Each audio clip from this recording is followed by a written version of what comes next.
টাকার পেছনে বা টাকার গায়ে একজন মহাপুরুষের ছবি আছে, তার নাম কি? বিদ্যাসাগর। তার নাম বিদ্যাসাগর না?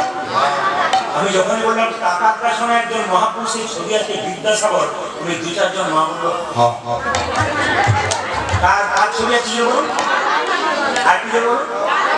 আচ্ছা, শুধু মহাত্মা গান্ধীকে ছবিতে দেখলেন, বিচার করলেন না উনি কে ছিলেন? আস্তে আস্তে জেলেখানে বসে আছে।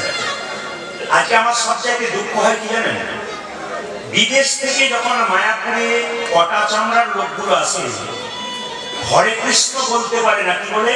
হরে কৃষ্ণ।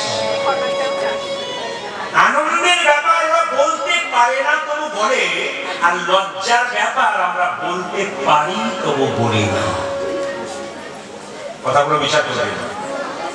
আপনার ধর্ম থাকবে কি না থাকবে আপনি আমার সামনে দাঁড়িয়ে বিচার করবেন, যারা জ্ঞানীজন আছেন কথাগুলো বিচার করবেন।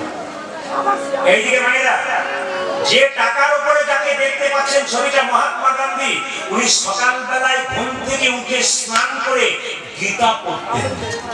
এলাহাবাদ কোর্টের ব্যারিস্টার ছিলেন, সবাই জানাবেন। খুব দামি কথা, যতগুলো কথা বলবো খুব ইম্পর্টেন্ট কথা, শুনতে পারলে আপনার জীবন পরিবর্তন হবে যদি জীবনে আপনি এভাবে নিতে পারেন। কথাগুলো খুব দামি, এবং শিক্ষিত সাধারণ মানুষ সবার জন্য কথাগুলো অতি সরল ভাষায় আপনি বলে দিচ্ছেন। কি বললাম? উনি সকালবেলায় ঘুম থেকে উঠে স্নান করার পর তিনি বলতেন, না ধনম না জানান না সুন্দরী বা কবিতা, আমি কি ধন চাই না, জন চাই না, সুন্দর স্ত্রী চাই না, আমি প্রমাণ চাই। মহাত্মা গান্ধী এলাহাবাদ কোর্টের ব্যারিস্টার, তিনি সকালবেলায় গীতা পড়তেন এবং গীতা পড়তে পড়তে ভগবানকে বলতেন, আমাকে সম্পদ দিও না ঠাকুর, আমাকে বিপদ দাও। সম্পদ দিলে তোমায় ভুলে যাব, আর বিপদ দিলে তোমায় মনে রাখতে পারবো। দেখবেন যারা এই সংসারে গাড়ি বাড়ি টাকা পয়সা পেয়ে যায় ওরা ভগবানকে ভুলে যায়, আর দেখবেন যখনই অসুবিধায় পড়ে তখন ভগবানকে ডাকে, তাছাড়া কোনো মতেই ডাকতে চায় না। সবাই শুনবেন মেয়েরা, মহাত্মা গান্ধীকে কেউ জিজ্ঞেস করতো তোমার মা কে? আমার মা দুটো। দুটো মা? হ্যাঁ, গীতা একটা মা আর আমার গর্ভধারী একটি মা। এত এত মহাপুরুষ গুলি খেয়ে মরে গেছে, কিন্তু একজনই মহাপুরুষ পৃথিবীতে দেখা গেছে যিনি গুলি খেতে খেতে ভগবানের নাম করতে করতে মরেছে। তিনি কে বলুন তো? মহাত্মা গান্ধী। নাথুরাম গডসে যখন পরপর দুটো গুলি মেরেছিল, তখন মৃত্যুর সময় গুলি খেয়ে কেউ নাম করতে পারে? চিৎকার করবে হারা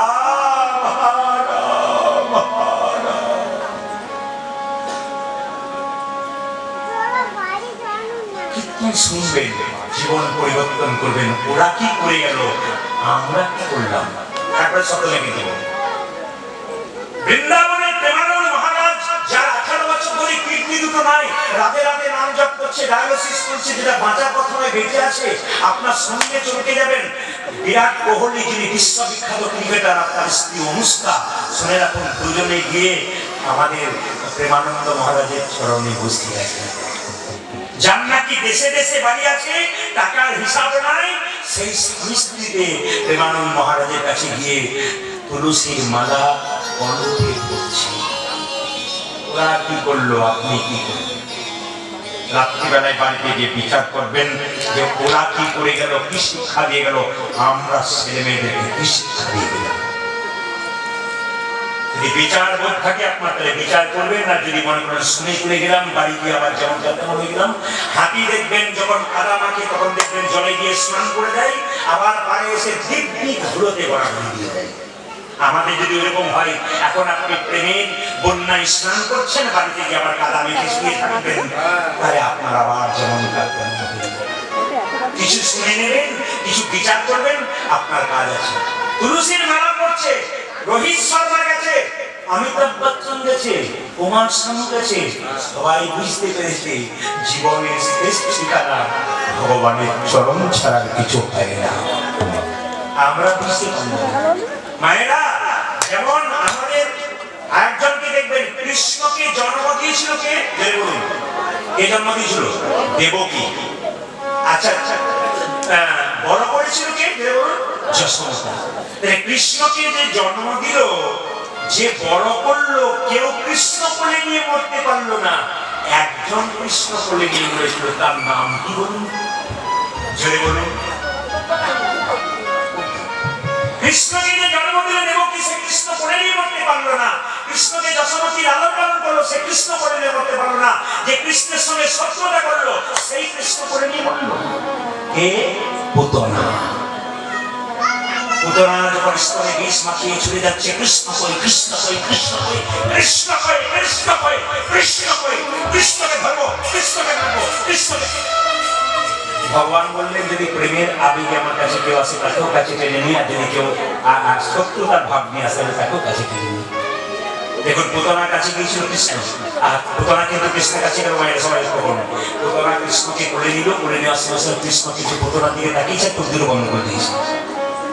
শাস্ত্র পড়লেন, দেখবেন যখনই পুতনা না কৃষ্ণকে কোলে নিয়েছে, রাক্ষসী তো, কৃষ্ণ কোলে কৃষ্ণের দিকে তাকিয়ে দিয়েছে, কৃষ্ণ চোখের মুখে দিয়েছে। অনেকে প্রশ্ন করলো, কৃষ্ণ তাহলে ভয় খেয়ে গিয়েছিল পুতনাকে দেখে? না, ভয় খাইনি। যিনি জগতের মালিক, যার একটা খুশি দেখার থেকে কৃষ্ণ মরে যায়, সে কখনো ভয় পায়? সে কি করেছে? মা পুতনার ঘরে শুয়ে শুয়ে পুতনার চোখের দিকে তাকিয়ে চোখটা মুজলো কেন জানেন? মা, তুমি স্তন আমার মুখে দেবার জন্য এসেছো, তুমি বিষ দাও আর অমৃত দাও, তুমি তো মা হয়ে এসেছো। তোমাকে কোথায় জায়গা দেবো? স্বর্গে দেবো না নরকে দেবো? তুমি মা হয়ে এসেছো, তোমাকে আমি স্বর্গে জায়গা দেবো। সবাই তাকান, কত কত দুর্ভ, কত মান্বিক কথা আছে। দেখুন, যখনই পুতনা স্তনটা কৃষ্ণের মুখে দিয়েছে, কৃষ্ণ কি করেছে? পুতনা স্তনে জোরে টানে মেরেছে, আর পুতনা বিকট চিৎকার করছে, ছেড়ে দে, ছেড়ে দে, ছেড়ে দে, ছেড়ে দে। কৃষ্ণ ছাড়লো না। মা পুতনা মৃত্যুর আগে কৃষ্ণকে বলল, কৃষ্ণ, আমি জানি তোমার হাতে তোমার মৃত্যু, মৃত্যুর আগে একটা বিভূতি হইল তোমার চরণে। বলে কি? আমি মরবো, তোমার চোখের দিকে তাকিয়ে থাকবো, যখন আমার চোখ থেকে দুফোঁটা জল তোমার চরণে পড়বে, তখন তুমি আমার প্রাণটা বের করবে, তার আগে আমার প্রাণ তুমি বের করবে। কি শিক্ষা দিয়ে গেল! মহাভারত পড়ুন, দেখবেন কত দামি দামি কথা আছে। আমরা এমন একটা জায়গায় পৌঁছে গেলাম আজকে, আজকের দিনটাতে, মানে আস্তে আস্তে দিন এমন যাচ্ছে যে আমরা ওই দিকে ধার ধাচ্ছি। কত শিক্ষা আছে! পুতনা মৃত্যুর আগে রাক্ষসী হয়ে বলছে, বাবা, যা কৃষ্ণ নাম ভালো লাগে না, হরিনাম ভালো লাগে, সে তো রাক্ষসী। সে খাই দায়, ঘুমায়, কর্ম করে, কত হরিনাম ভালো লাগে না, ওর জন্য বলছে। পুতনা বলছে, সারা জীবন তোমাকে ডাকলাম না, তোমাকে মারতাম তুমি কি? প্রভু, আমি জানি তুমি আমাকে মারবে, কিন্তু মৃত্যু আগে তোমার চোখের দিকে তাকাবো, আমার চোখ থেকে দুপুরে জল তোমার চরণে পড়বে, তবে আমি মরবো তাই। আচ্ছা বাবা, কিছু মনে করবেন না, দুর্গা পুজোর সময় দেখবেন, দুর্গা পুজোর সময় অসুরের কি দরকার আছে? দুর্গা পুজো হয়, অসুরের কি দরকার? বলবেন, অসুর থাকার কোনো যুক্তি নেই। পূজা তো দুর্গা, নাকি বলছে? লক্ষ্মী থাকবে কেন, গণেশ থাকবে কেন, কার্তিক থাকবে কেন? ও তো দুর্গা পূজা, দুর্গা তো একা আসা কথা। অসুরটা রইল কেন? সবাই শুনলেন, অসুরটা রইল কেন? অসুরটা বলতে চাইছে, মা মৃত্যুর আগে মা দুর্গার কাছে প্রার্থনা করেছিল, মা, আমি তোমার হাতে মরবো, তবে আমি জানি সারা জীবন তোমাকে কষ্ট দিলাম, সারা জীবন তোমার সঙ্গে শত্রুতা করলাম, তোমার সঙ্গে অপরাধ করেছি, তবে একটা মিনতি তোমার কাছে, আমি তোমার হাতে মরবো, কিন্তু মৃত্যুর পরে একটা জিনিস করবো। বলে কি? তুমি যেখানে যেখানে যাবে, আমার মৃত্যুতে যেন তোমার চরণ করে থাকি। কেন? তোমাকে যখন ফুল পুষ্প ব্রাহ্মণ দেবে, সেই ফুল পুষ্প আমার মাথায় যেন পড়ে, পরে যেন আমার অসুর ফুল থেকে মুক্তি। এমনি কিন্তু অসুর ওখানে নেই, অসুর থাকার যুক্তি। কথাগুলো শুনবেন, বড় দামি দামি কথা, জীবন পরিবর্তন হবে যদি কীর্তন শুনছি। মায়েরা, সুদামা কৃষ্ণ যখন আস্তে আস্তে বড় হয়ে গেল, মায়েরা, কৃষ্ণ বলরাম কংসকে ধ্বংস করে যখন গুরু গৃহে এলো, কোথায়? উজ্জয়িনী। উজ্জয়িনী সন্দীপন মুনির আশ্রম। মায়েরা দেখবেন, কোনো মেয়ের যদি মাঙ্গলিক দোষ থাকে, দেখবেন তার বিয়ে হতে একটু গন্ডগোল হয়। ছেলে মেয়ে যদি দুজনে মাঙ্গলিক দোষ থাকে, ওদের কোনো অসুবিধা নেই, দুজনে বিয়ে হতে পারে। আমার অনেকগুলো জ্যোতিষ বন্ধু আছে, তার সঙ্গে আলোচনা করি, ওনারা বলেন যে মেয়ের যদি একটা মাঙ্গলিক দোষ থাকে, ছেলে না থাকে, তার বিবাহে গন্ডগোল আছে। আর যদি ছেলে এবং মেয়ে দুজনে মাঙ্গলিক দোষ থাকে, তাহলে অসুবিধা নেই, দুজনে বিয়ে হতে পারে। আপনাকে উজ্জয়নী যান, ওখানে 3টে জিনিস দেখতে পাবেন। ওখানে মহাকাল শিবের মন্দির আছে, দেখবেন সকালবেলা মঙ্গল আরতি করা হয় কি দিয়ে না, চিতা ভস্ম। আর 2 হচ্ছে ওখানে মহাকবি কালিদাসের কালী মূর্তি ওখানে আছে।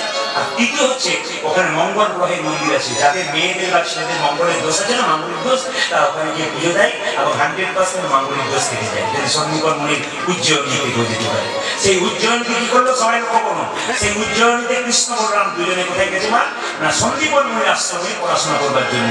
এদিকে সুদামা যখন কান্নাকাটি করছে, তখন তার বাবা বলছে তখন করে দিয়ে আসি, আর কৃষ্ণ বলরাম ওখানে আছে, ওখানে পড়াশোনা করবে। সবাই লক্ষ্য করুন, যাচ্ছে সুদামাকে নিয়ে তার বাবা কোথায় না, সন্দীপন মনির আশ্রমে। জয় গুরু, জয় গুরু, গুরুদেবের জয়। হরে জয় গুরু, জয় গুরু, গুরুদেবের জয়। গুরুদেবের জয়। হরি জয় গুরু, জয় গুরু, গুরুদেবের জয়।